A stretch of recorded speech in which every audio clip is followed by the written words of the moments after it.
les deux côtés.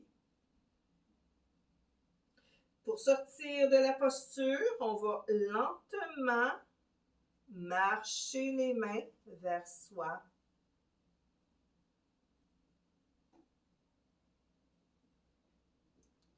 Et on va revenir dans notre posture.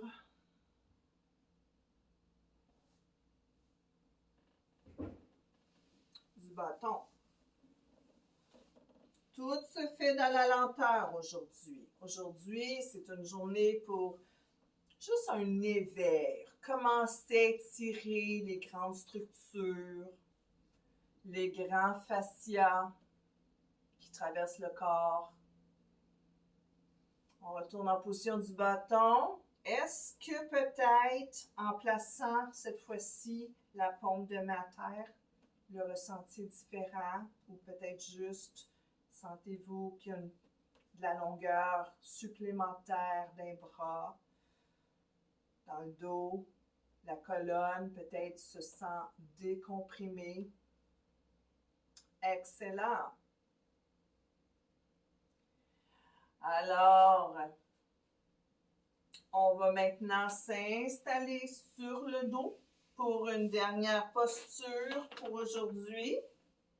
Alors, on peut même prévoir des petits accessoires pas trop loin si jamais on veut les utiliser pour notre période de repos à la fin. Alors, je vous invite à garder les genoux pliés, coller les pieds le plus possible. On va étirer les bras par-dessus la tête.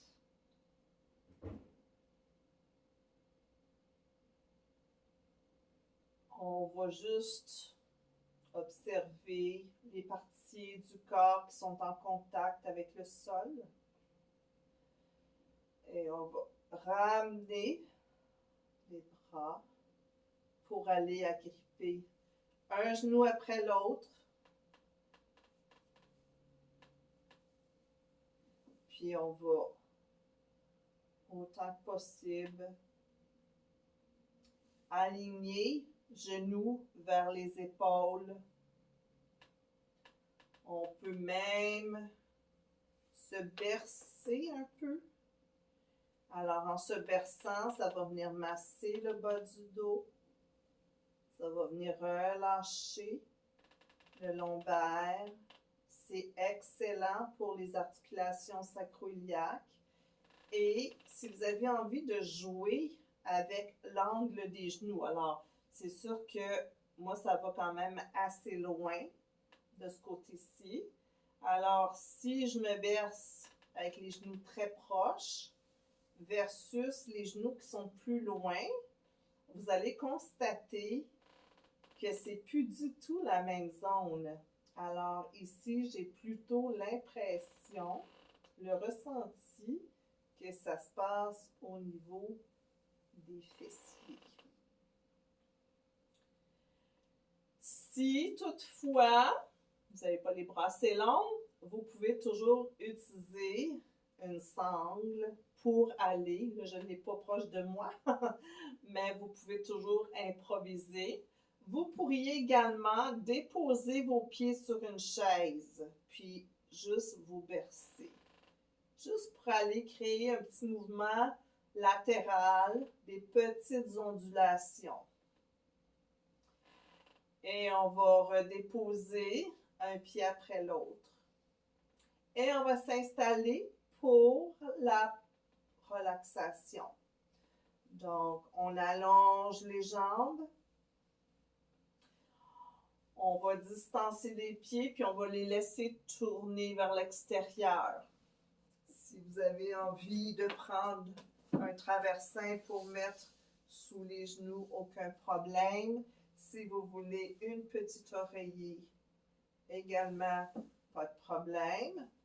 Les bras vont être avec les paumes vers le haut, puis on va dégager les aisselles. Alors, pas nécessairement en croix, mais pas collé sur le corps non plus, mais laissez-vous l'espace pour vous sentir juste ample, avec beaucoup de confort. Puis à partir du moment où vous avez trouvé votre posture, on va rester ici aussi longtemps qu'on en a besoin. Cette posture appelée Shavasana ou posture du cadavre, c'est la posture la plus difficile qu'on dit parce que c'est la posture où est-ce qu'il ne faut pas bouger.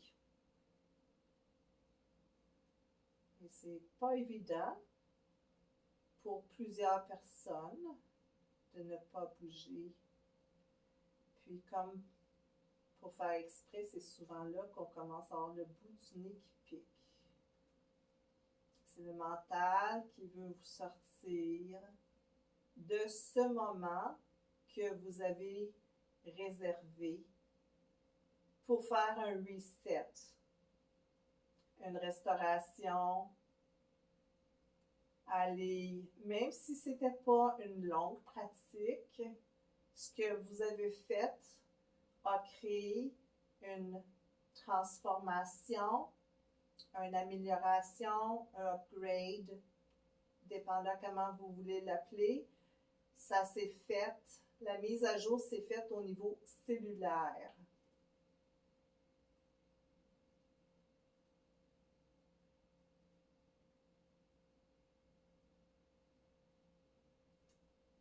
Je vous remercie d'avoir participé à ce petit cours. Et je vous invite à me rejoindre prochainement pour un autre. Namaste.